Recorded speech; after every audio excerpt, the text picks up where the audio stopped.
أعوذ بالله من الشيطان الرجيم. بسم الله الرحمن الرحيم. وإذ قال موسى لقومه يا قوم إنكم ظلمتم أنفسكم باتخاذكم العجل فتوبوا إلى بارئكم فاقتلوا أنفسكم ذلكم خير لكم عند بارئكم فتاب عليكم إنه هو التواب الرحيم. وإذ قلتم يا موسى لن نؤمن لك حتى نرى الله جهرة فأخذتكم الصاعقة وأنتم تنظرون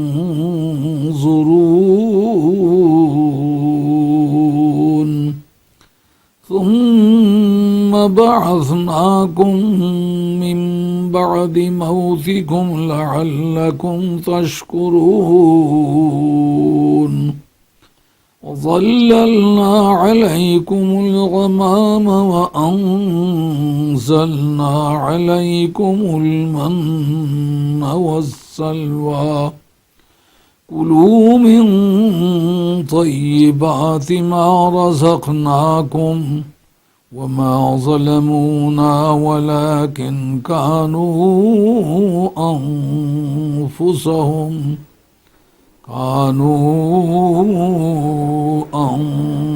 أنفسهم يظلمون. صدق الله مولانا العظيم وبلغنا رسوله النبي الكريم ونحن على ذلك من الشاهدين والشاكرين والحمد لله رب العالمين.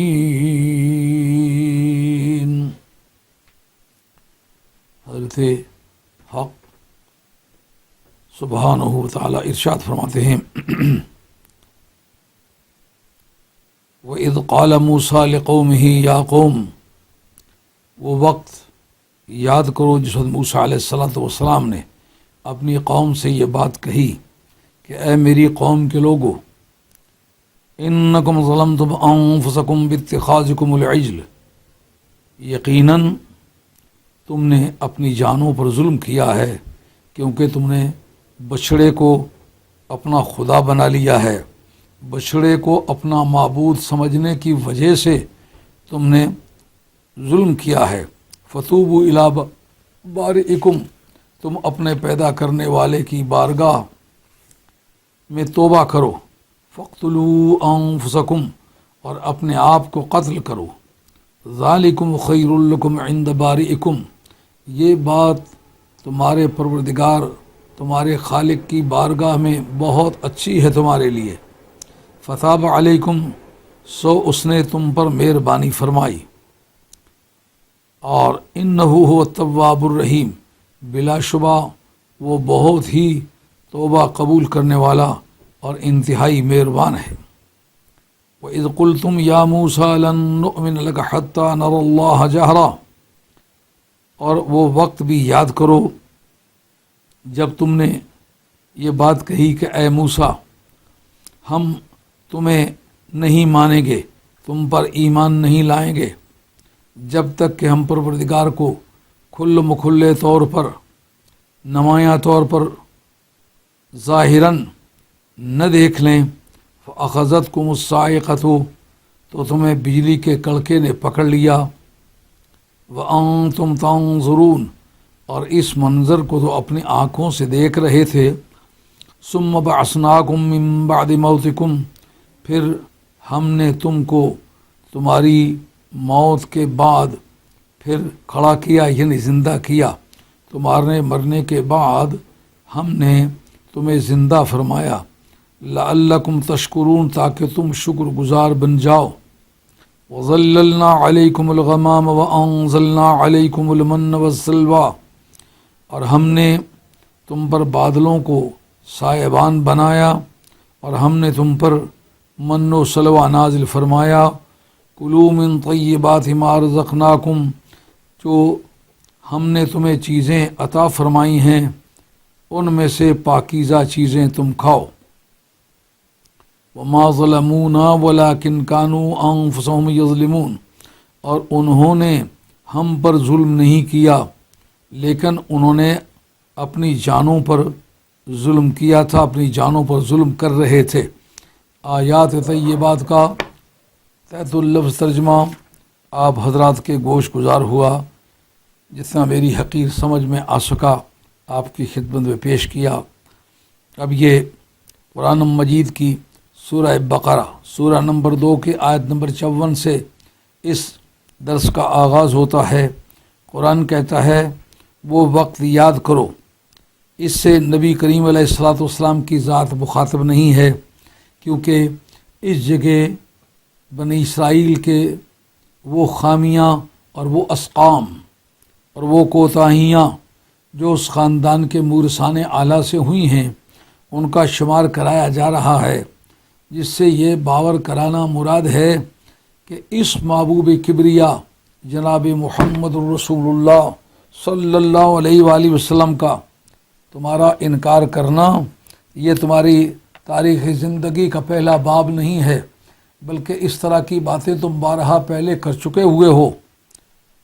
تو اس جگہ قوم بنی اسرائیل مخاطب ہے کہ یاد کرو وہ وقت جس وقت موسیٰ علیہ الصلوۃ والسلام نے اپنی قوم سے کہا، اے قوم تم نے اپنے جانوں پر ظلم کیا بوجہ بچھڑے کو اپنا معبود بنا لینے کے، بچھڑے کو اپنا معبود بنانے کی وجہ سے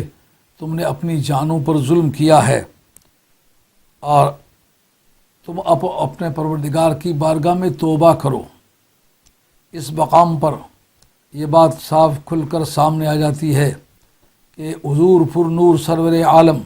صلی اللہ علیہ وآلہ وسلم کی زبان گوہر فشان کے واسطے سے پروردگار عالم بنی اسرائیل کو یہ بات باور کرانا چاہتے ہیں کہ تمہارا انبیاء علیہ السلام کی معصیت کرنا، خدا اور اس کے رسول کی نافرمانی کرنا، احکام خداوندی کو توڑنا اور شرافت کے اصولوں کو پشت دکھلانا یہ تمہاری زندگی کا یہ پہلا چیپٹر نہیں ہے، بلکہ اس مضمون کو تم بارہا گزار چکے ہوئے ہو۔ اس سے یہ بھی ثابت ہوتا ہے جس طرح خوبیاں نسلی توارث کے طور پر مل سکتی ہیں، اسی طریقے سے برائیاں اور کوتاہیاں بھی نسلی توارث میں مل سکتی ہیں۔ یعنی جس طرح تمہارے باپ دادے نے انبیاء علیہ السلام کی نافرمانی کی اور آسمانی کتابوں کی تعلیمات کو ٹھکرایا، آج تم بھی اسی طرح ٹھکرا رہے ہو، اس لیے کہ یہ تمہارے نسلی توارث میں بات ملتی ہے کہ باوجود اس کے کہ اولاد انبیاء ہو تمہیں سارے جہان سے پہلے اسلام کو قبول کرنا چاہیے تھا، جیسا کہ قرآن نے کہا وَلَا تَكُونُوا أَوَّلَ كَافِرٍ بِهِ، سب سے پہلے ہی تم کافر ہو گئے ہو، یعنی تمہیں سب سے پہلے کفر نہیں کرنا چاہیے۔ یہ پہلے بھی عرض کیا جا چکا ہے، استعارے کے طور پر کہا کہ تم سب سے پہلے کافر ہوئے ہو، حالانکہ تمہیں سب سے پہلے ایمان لانا چاہیے تھا۔ اس جگہ پروردگار عالم نے یہ بات نمایاں طور پر فرمائی ہے کہ تم نے بچھڑے کو معبود بنا کر ظلم کیا ہے۔ اب اس کے بچھڑے کو معبود بنانے کے معنی کو ظلم کے ساتھ تعبیر کرنے کی کوئی چندہ ضرورت نہ تھی، مگر پروردگار عالم نے ایک ضابطے کی کارروائی فرمائی ہے، وہ یہ کہ یہ تمہارے اپنے دانش و بینش کی روح سے بھی انصاف نہیں تھا، یہ تم نے اپنے طریقہ کار، اپنی روزانہ کی بول چال کے مطابق بھی تم نے ظلم کیا ہے، اس لیے کہ اگرچہ تم بدعمل ہو گئے تھے لیکن تمہارے علم میں یہ جان تو تھی کہ نبیوں کے گھر پیدا ہونے کی وجہ سے معنی توحید کو تو تم اچھی طرح جانتے تھے، تو جان بوجھ کر تم نے آسمانی کتاب کو پیٹھ دکھائی ہے اور اللہ تعالیٰ کے دستور و منشور کی خلاف ورزی کی ہے، تو یہ بات پہلے سے تمہارے علم میں تھی کہ یہ تمہارا اقدام ظالمانہ اقدام تھا اور بچڑے کو تم نے خدا بنا لیا۔ اب کہا اصول یہ ہے جس طرح کا جرم سنگین ہو اسی طرح کی سزا سنگین ہوتی ہے، اسی طرح سے توبہ بھی سنگین ہوتی ہے۔ کہ یہ انتہا درجے کی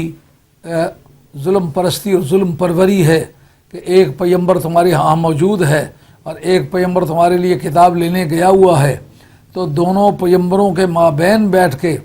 یہ جرأت بھیجا کر جانا، یہ ایسا ظالمانہ اقدام ہے کہ ہم اس کے بارے میں کہیں گے کہ تم اللہ کی بارگاہ میں توبہ کرو، لیکن توبہ کا فیشن کیا ہونا چاہیے؟ فَاقْتُلُوا أَنفُسَكُمْ، تم اپنے آپ کو قتل کرو۔ اس کے دو معنی ہیں۔ ایک معنی اہل علم کے نزدیک یہ ہیں کہ جن لوگوں نے بچھڑے کی پوجا نہیں کی تھی وہ ان کو قتل کریں جنہوں نے بچھڑے کی پوجا کی تھی۔ وہ اس خیال سے یہ سمجھتے ہیں کہ اگر یوں ترجمہ کیا تم اپنے آپ کو مار ڈالو، اپنے آپ کو قتل کر ڈالو، یعنی ایک دوسرے کو مارو بلا کسی تمیز کے، بلا لحاظ اس بات کے کہ کس نے پوجا کی تھی اور کس نے پوجا نہیں کی تھی۔ اس کو غیر منصفانہ اور نظام معادلت کے خلاف سمجھ کے بعض لوگوں نے اس ترجمے سے فرار کیا ہے، مگر اس کو آپ جو ایکویٹی آف لا ہے، قانون کی موزونیت، اس پر اگر آپ اس عمل کو اس پروجیکٹر پر چڑھا کے دیکھیں گے تو اس کی تصویر نمایاں طور پر آپ کو نظر آئے گی، کیونکہ قانون کے محافظین ادارے یا قانون ساز ہوتی ہے، وہ ادارہ ہوتا ہے قانون سازی کا ادارہ یا انتظامیہ کا ادارہ یا عدلیہ کا ادارہ، اور آخری ادارہ اس میں ہوتا ہے لوگوں کی گرم نگاہی کا ادارہ، ویجیلنس آف پیپل۔ یہ بھی قانون کی نظروں میں ایک ادارہ ہے جس کا ذکر نبی کریم علیہ الصلوۃ والسلام نے امر بالمعروف اور نہی عن المنکر کے عنوان سے کیا ہے۔ امر بالمعروف اور نہی عن المنکر یہ حکومت کو حکومتی لیول پر کرنا ہوتا ہے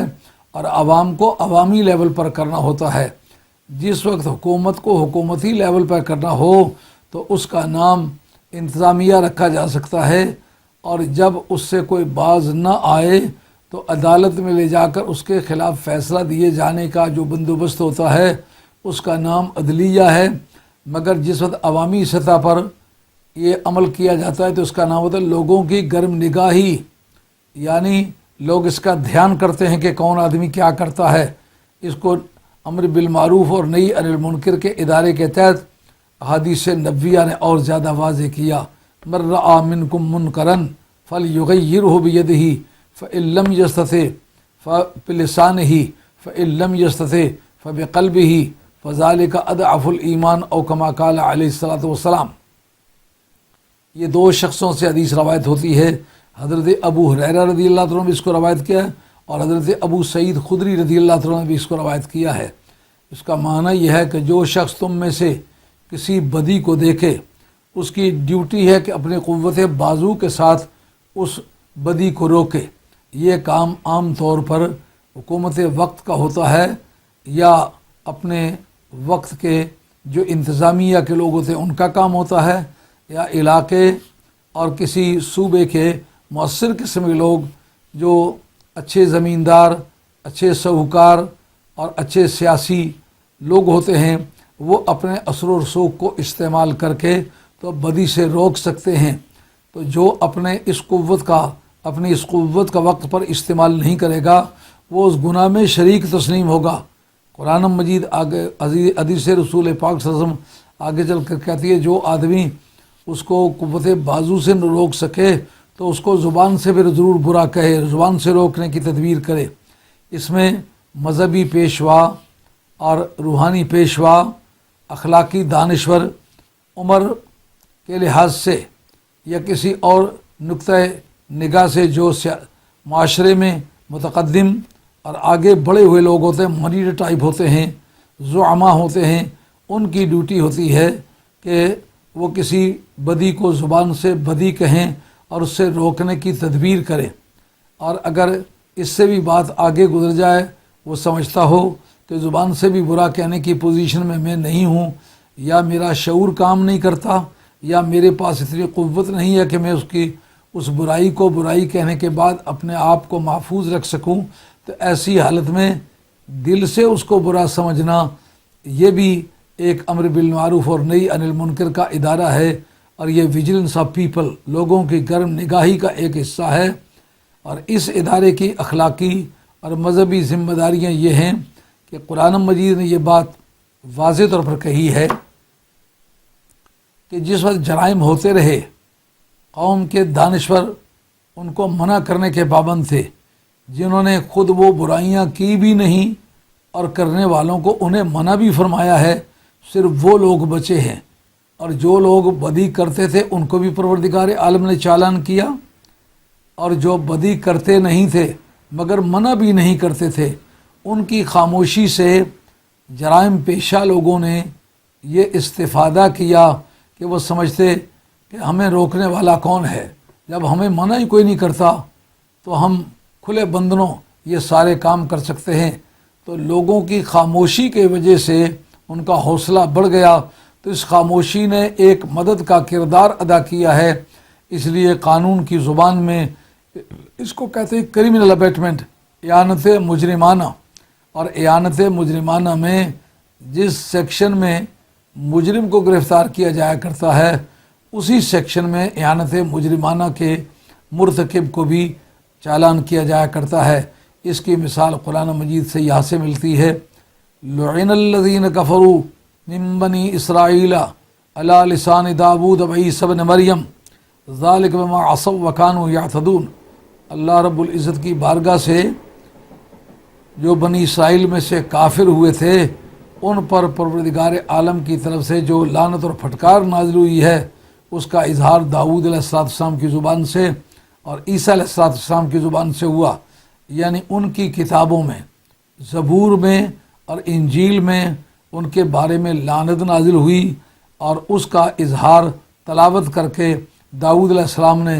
بھی بتلایا اور عیسیٰ علیہ السلام نے بھی بتلایا۔ ذالک بما عصوا وکانوا یعتدون، یہ اس وجہ سے ان پر یہ لعنت و پھٹکار ہوئی کہ انہوں نے خدا کی معصیت کی وکانوا یعتدون، اور زیادتی کیا کرتے تھے۔ اب قاعدہ کیا ہے، جس جگہ کوئی کلمہ اجمالاً کسی مضمون کو ادا کرے تو اس کے اجمال کی تفصیل یا قرآن کے ذریعے سے حاصل کی جا سکتی ہے یا حدیث رسول پاک صلی اللہ علیہ وسلم کی زبان سے حاصل کی جا سکتی ہے۔ اگلی آیت نے اس اجمال کی تفصیل کر دی، کیونکہ وہ کیا کیا کرتے تھے، ذالک بما عصوا، انہوں نے معصیت کی، خدا کی نافرمانی کی، وائلیشن آف لا، قانون کی مخالفت اور قانون شکنی کی، اور وکانوا یعتدون، اور وہ زیادتی کیا کرتے تھے۔ یہ انہوں نے نافرمانی کی، خدا کے قانون کو توڑا، اور وہ زیادتی کیا کرتے تھے۔ یہ دونوں مفہوم اجمالی ہیں، یہ نہیں پتہ انہوں نے کیا نافرمانی کی تھی، یہ نہیں پتہ وہ کیا زیادتی کیا کرتے تھے۔ اگلی آیت نے اس آیت پر روشنی ڈال کر کے حقیقت کو تشت ازبام کر کے چھوڑ دیا، روزے روشن کی طرح حقیقت نظر آنے لگی۔ وہ کیا؟ قرآن کہتا ہے ذالکہ کا اشارہ جو ہے یہ اس لعنت کی طرف ہے جو دو پیمبروں کی زبان سے اس قوم پر نازل ہوئی تھی، کہ ذالکہ، یہ لعنت و پھٹکار کا جو طوق ان کے گلے میں ڈالے گئے تھے، یہ اس وجہ سے کانوا لا یتناہون عن منکر فعلوہ، یہ باب تفاعل ہے، اس میں اشتراک عمل ہو کہ وہ ایک دوسرے کو منع نہیں کرتے تھے۔ معلوم ہوا پکڑنے والے مچھلیاں پکڑنے کے کی ممانعت تھی کہ ہفتے والے دن تو مچھلیاں نہیں پکڑ سکتے، تو وہ ہفتے والے دن مچھلیاں اتنی تعداد میں آتیں کہ ان کو ہرس پیدا ہونے لگی کہ ہم اگر ہفتے کے دن مچھلیاں پکڑ لیں تو پورے ہفتے کی جو آمدنی ہوتی ہے اس سے کہیں زیادہ ایک دن میں ہو جاتی ہے۔ تو انہوں نے ایک تعویل کی کہ پانی کے حوض سمندر کے کنارے یا دریا کے کنارے بنا لیے، اور اس دن مچھلیاں جب آتی ان کو گھیر گھار کے ان تالابوں میں لے جاتے، اور پورے تالاب جو مچھلیوں سے بھر جاتے، اور آنے والے دن کو وہاں سے مچھلیاں بہت آسانی کے ساتھ وہ بیگوں میں ڈال کے جدھر لے جانا لے جاتے۔ اب ایک طبقہ وہ تھا جو مچھلیاں پکڑتا تھا، ایک وہ طبقہ تھا جو پکڑتا بھی نہیں تھا اور منع بھی نہیں کرتا تھا، ایک طبقہ وہ تھا جو پکڑتے بھی نہیں تھے اور منع بھی کرتے تھے۔ قرآن مجید کی تحقیقات کے مطابق صرف ان لوگوں کو معاف کر دیا گیا جو مچھلیاں پکڑتے بھی نہیں تھے اور منع بھی کرتے تھے، مگر جو مچھلیاں پکڑتے تھے ان کو بھی اسی سیکشن میں چالان کیا، اور جب منع نہیں کرتے تھے ان کو بھی اسی سیکشن میں چالان کیا۔ اس کا نام ہے اعانت مجرمانہ۔ جس وقت وہ بچھڑا پوج رہے تھے اس وقت دیکھنا ہے کہ کتنے طبقے ہو گئے تھے۔ ایک وہ طبقہ تھا جو بچھڑے کو پوجتے تھے، ایک وہ طبقہ تھا جو پوجتے بھی نہیں تھے پر منع بھی نہیں کرتے تھے، ایک وہ طبقہ تھا جو پوجتے بھی نہیں تھے اور منع بھی کرتے تھے، جن میں ہارون علیہ الصلوۃ والسلام اور ان کے ساتھ دینے والے چند اشخاص جو تھے۔ صرف وہ بچے، باقی سب کو کہا کہ جنہوں نے یہ کام کیا ہے، بچڑے کو پوجا ہے، وہ بھی واجب القتل ہیں، اور جنہوں نے بچڑے کو پوجتا دیکھا ہے اور منع نہیں کیا ہے وہ لوگ بھی واجب القتل ہیں۔ اس سے ہم آج کے حالات کے لیے ایک قانون استنباط کر سکتے ہیں جس کو کہتے ہیں انفر کرنا، یا ہم انفر کر سکتے ہیں کہ ایک انسان ہے، اس کے بال بچے صاحب خانہ سے، باپ سے باغی ہوتے ہیں، اور اوس پڑوس کے لوگ دیکھتے ہیں کوئی ان کو نصیحت نہیں کرتا، بیوی کو یہ نہیں کہتا کہ میاں اللہ کی بارگاہ میں بڑی عزت و عظمت کا مالک ہے۔ سرکار کے سامنے ایک مرتبہ اونٹ نے سجدہ کیا تھا، صحابہ نے عرض کیا یا رسول اللہ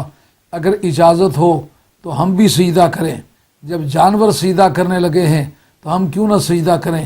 آپ نے فرمایا اگر انسان کو سجدہ کرنا کسی بھی معنی میں درست ہوتا ہمارے دین میں تو میں عورتوں کو، بیویوں کو حکم دیتا وہ اپنے خامدوں کے سامنے سجدہ کریں، مگر انسان کے سامنے سجدہ روا نہیں۔ تو اس سے جو سرکار دو عالم علیہ السلام نے خامد کی بزرگی اور تقدس کی یقین دہانی فرمائی ہے، اس سے یہ اندازہ تو کیا جا سکتا ہے کہ مسلمان بیٹیوں کو اپنے خامدوں کے مقابلے میں کیا رویہ اختیار کرنا چاہیے۔ اور بچوں کو لوگ باغی ہوتا دیکھتے ہیں اور اوس پڑوس کے لوگ خوش ہو جاتے ہیں کہ اس کا گھر ویران ہونے لگا ہے، لیکن یہ نہیں پتہ جو نافرمانوں کا حشر ہوگا وہ ان اوس پڑوس کے رہنے والے لوگوں کا بھی حشر ہوگا جو اس بدی کو دیکھتے اور روکتے نہیں، جو ان بچوں کے دوست ہیں وہ نہیں روکتے، جو ان بیٹیوں کی سہیلیاں ہیں وہ نہیں روکتی۔ قیامت کے میدان میں وہ ان کے دوست بچے اور ان کی وہ دوست اور سہیلیاں بیٹیاں سب کو ایک ہی سیکشن میں چالان کیا جائے گا، اس لیے کہ اس بدی پر وہ راضی ہوئی ہیں۔ اسی طریقے سے دیکھتے ہیں کہ ایک نوجوان آ کے شادی کرتا ہے، جو ہی اس کا ویزا آزاد ہوتا ہے آنکھیں ماتھے پہ رکھ لیتا ہے اور کسی احسان اور محبت اور مہربانی اور رواداری کو ہرگز وہ خاطر میں نہیں لاتا، جو بدی اس کے ذہن میں آتی ہے وہ کرتا چلا جاتا ہے۔ اس کے دوست اس کی حوصلہ افزائی کرتے ہیں، اس کے قریب و بعید کے رشتہ دار اس کی حوصلہ افزائی کرتے ہیں۔ یاد رکھیں کہ کسی شخص کے گھر کو برباد ہوتا ہوا دیکھ کے، اس کو بدی میں مبتلا ہوتا ہوا دیکھ کے، شراب نوشیوں اور بدکاریوں میں مبتلا ہوتا ہوا دیکھ کے اس کے گھر کی ویرانیت پر خوش ہونا، قیامت کے میدان میں ویران کنندگان میں ان کا بھی نام آئے گا، اور ان دوستوں کو بھی پکڑا جائے گا جو اس نوجوان کی حمایت کرتے ہیں، اس کے ساتھ پیار کرتے ہیں اور برے کاموں میں اس کا ساتھ دیتے ہیں۔ ان کو پتہ ہونا چاہیے کہ جس ساس سسر نے اس کو پاکستان سے یا انڈیا سے یا بنگلہ دیش سے یا کسی دوسرے ملک سے منگوایا ہے، انہوں نے اپنا بیٹا سمجھ کے اپنی اسے بیٹی عطا کی ہے، اس کو ان کی قدر دانی کرنی چاہیے۔ کل بھی ایک ساتھی میرے سامنے تھے جنہوں نے اپنی بیوی کو طلاق دے دی ہوئی ہے، تو وہ اپنے ساس کے بارے میں کوئی ہلکا جملہ بول رہے تھے، تو میں نے ان کو کہا اگر بیوی کو طلاق بھی دے دی جائے ساس ساس رہتی ہے، سسر سسر رہتا ہے۔ کہا وہ کس طرح رہتے ہیں؟ میں نے کہا ساس اگر بیوہ ہو جائے یا ساس کو طلاق ہو جائے تو وہ داماد جس نے اس کی بیٹی کو طلاق دی تھی آج وہ اپنی گزشتہ ساس کے ساتھ نکاح نہیں کر سکتا، اس لیے کہ وہ بیوی اس کے ساتھ آباد رہنے کی وجہ سے یہ اس کے لیے ہمیشہ کے واسطے حرام ہو گئی ہے۔ جس بیوی کے ساتھ آبادی ہوئی ہو اس بیوی کی ماں اس زوج پر ہمیشہ کے لیے حرام ہو جاتی ہے۔ تو آج تم نے بیوی کو ضرور طلاق دے دی ہے، مگر یہ کہ تم ساس کو طلاق نہیں دے سکتے، ساس ساس ہے۔ دیکھیں کتنا مضبوط رشتہ ہے، طلاق دینے کے بعد بھی ساس ساس ہے، سسر سسر ہے، تو کتنے شرم کی بات ہے۔ ایک آدمی کل ان کا داماد بنا تھا اور آج ان کے ساتھ برا سلوک کرنے میں کوئی کوتاہی نہ کرے، فوراً ان کے ساتھ برائی کرتا ہی چلا جائے۔ تو یہ وہ برائیاں ہیں معاشرے کی کہ جس میں دیکھنے والوں کو چاہیے کہ ان بدیوں سے منع کرے۔ سرکار کا فرمان ہے کہ جس آدمی نے کسی ظالم کو دیکھا اور ظالم کا ہاتھ نہیں پکڑا، اس آدمی نے ظلم میں اس کی حمایت کی ہے، قیامت کے میدان میں ظالم کے ساتھ ہی اس کا حشر ہوگا۔ اور نبی کریم علیہ السلام نے یہ بات ایک اور مقام پر بھی فرمائی کہ یہ جو گزرتے ہوئے لوگ ان کے بعد سیخلفہم خلوف، ان کے بعد ناخلف ان کے جانشین ہوں گے، اور وہ کیا کریں گے؟ یقولون ما لا یفعلون، لوگوں سے وہ باتیں کہیں گے جو خود نہیں کریں گے۔ یعنی یہ آدمی کی ڈیوٹی ہے کسی نیکی کا حکم کسی کو دے تو اس نیکی کی خود پابندی کرے، کسی شخص کو کسی بدی سے روکے تو اس بدی سے رکنے کی خود پابندی کرے۔ لما تقولون ما لا تفعلون کبر مقتا عند اللہ ان تقولوا ما لا تفعلون، کہ کیوں لوگوں سے وہ باتیں کہتے ہو جو خود نہیں کرتے ہو۔ اللہ کی بارگاہ میں بہت بڑا مواخذہ ہے کہ لوگوں کو کہو اور خود نہ کرو۔ جن باتوں پر جدائیاں اختیار کی جا سکتی ہیں، عورت مرد کی عزت و آبرو میں عملاً ازدواجی خیانت کرے تو پھر اس کے ساتھ یہ سلوک کیا جا سکتا ہے۔ مرتد ہو جائے پھر تو وہ خود بخود طلاق ہو جاتی ہے۔ عقیدے میں بدعقیدگی وہ اختیار کر لے اور سمجھانے پر بھی نہ سمجھے تو پھر اس کو فارغ کرنا بجا ہے۔ اگر ایسی صورتحال کسی کو پیش آتی ہے تو وہ طلاق دینے میں حق بجانب ہے۔ کوئی عورت اپنے مرد سے جدائی اختیار کرتی ہے، دیکھتی ہے یہ بدکار آدمی ہے، بدکاری کو پکڑ لیتی ہے، اب وہ میاں کو باز کرتی ہے، میاں باز نہیں آتا، وہ اس سے جدائی اختیار کرنے میں حق بجانب ہے۔ وہ شراب پیتا ہے، وہ ایسے حرام کام کرتا ہے، بدعقیدہ ہو گیا ہے، بدعقیدگی سے باز نہیں آتا، صحابہ کو گالیاں دیتا ہے، آل بیت اطہار کے بارے میں برے کلمات کہتا ہے، ولیوں کے بارے میں گستاخانہ باتیں کرتا ہے، بدعقیدگی کو ہوا دیتا ہے، اس کو کچھ دانشوروں کے حوالے کر کے سمجھائے، اگر وہ باز نہ آئے تو پھر اس سے طلاق لینا یقیناً درست ہے۔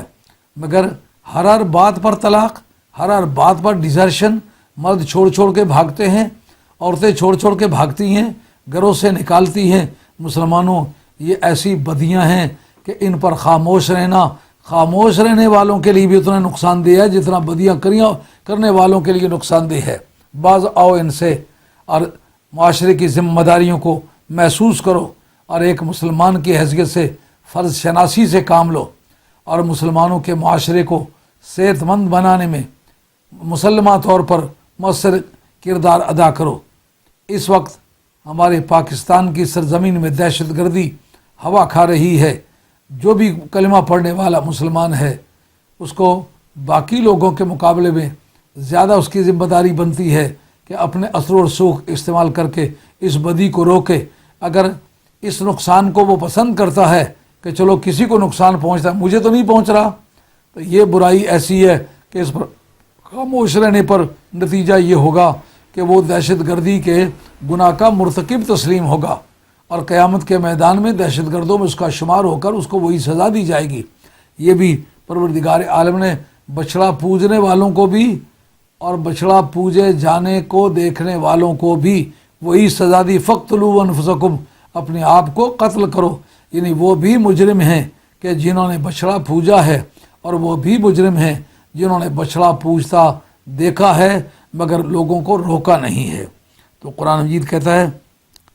ذالکم خیر لکم عند بارئکم، یہ تمہارے پیدا کرنے والے کی بارگاہ میں بہت پسندیدہ بات ہے۔ یعنی اس وقت اپنے آپ کو ہلاک کر کے قیامت میں سرخ روئی حاصل کر لینا بڑی جیت ہے۔ وہ آدمی جو گناہ کر کے چھپانے کی ٹرائی کرے، انکار کی ٹرائی کرے، ایسا ممکن ہے کہ خدا قیامت میں پردے ڈال دے، لیکن اس کے بارے میں یقین دہانی نہیں کرائی جا سکتی۔ خدا کا نظام معادلت چاہتا ہے کہ اس کے جرم کو واضح کر کے قیامت کے میدان میں اس کو رسوا کیا جائے، تو قیامت کی رسوائی سے خدا بچائے۔ حضرت نبی کریم علیہ السلام کا کبھی زندگی میں گناہ نہ کرنا، خلاف اولا بھی نہ کرنا، لیکن 70 مرتبہ استغفار پڑھنا، یہ دلیل ہے اس بات کی کہ سرکار نے قوم کو تعلیم دی ہے کہ گناہ یارو اگر کریے نہ کریے، خدا دے غضب تھی ہر وقت ڈریے۔ اس مقام پر قرآن مجید کا یہ کہنا ہے، فتاب علیکم، اس مالک الملک نے تم پر مہربانی فرمائی، تمہاری توبہ قبول فرمائی، انہ هو التواب الرحیم، یعنی مدینہ طیبہ کے رہنے والے یہودیوں کو ان کی پرانی تاریخ یاد دلا کے ایک عبرت کا تپانچہ ان کے منہ پہ رسید کیا ہے کہ باز آؤ، اگر اگلے لوگوں کا یہ کردار اچھا ہوتا تو ان کا انجام کبھی برا نہ ہوتا۔ ہر چیز کا انما الاعمال بالخواتیم، عمل کا دار و مدار خاتمے پر ہوتا ہے۔ اگر ان کا خاتمہ برا ہوا ہے تو پھر تمہارا بھی خاتمہ برا ہونے والا ہے، اس لیے کہ جس ہٹ درمی پر تم اڑے ہوئے ہو، اگر توبہ تم نے نہ کی تو جو حشر ان کا ہوا تھا وہی حشر تمہارا ہوگا۔ یہاں پروردگار عالم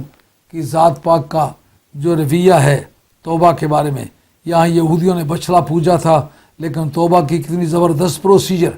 اس کا طریقہ کار، اس کی طرز توبہ کس قدر دور رس اور کس قدر سنگین ہے۔ آدم علیہ السلام نے دانہ گندم کھا لیا تھا، بیوی میاں میں جدائی ہو گئی تھی اور کپڑے ان کے اتار لیے گئے تھے، گھر سے انہیں نکال دیا گیا تھا، بیوی کو جدہ میں پھینک دیا گیا تھا اور میاں کو سیلون میں اتار دیا گیا تھا۔ یہ دونوں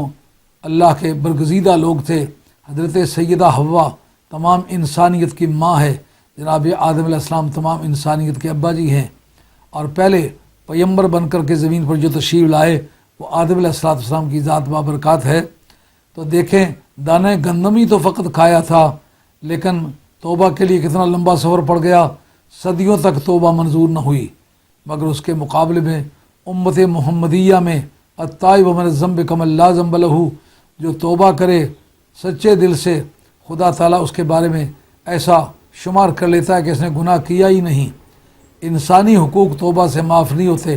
جتنے خدائی حقوق ہیں وہ توبہ سے معاف ہو جاتے ہیں۔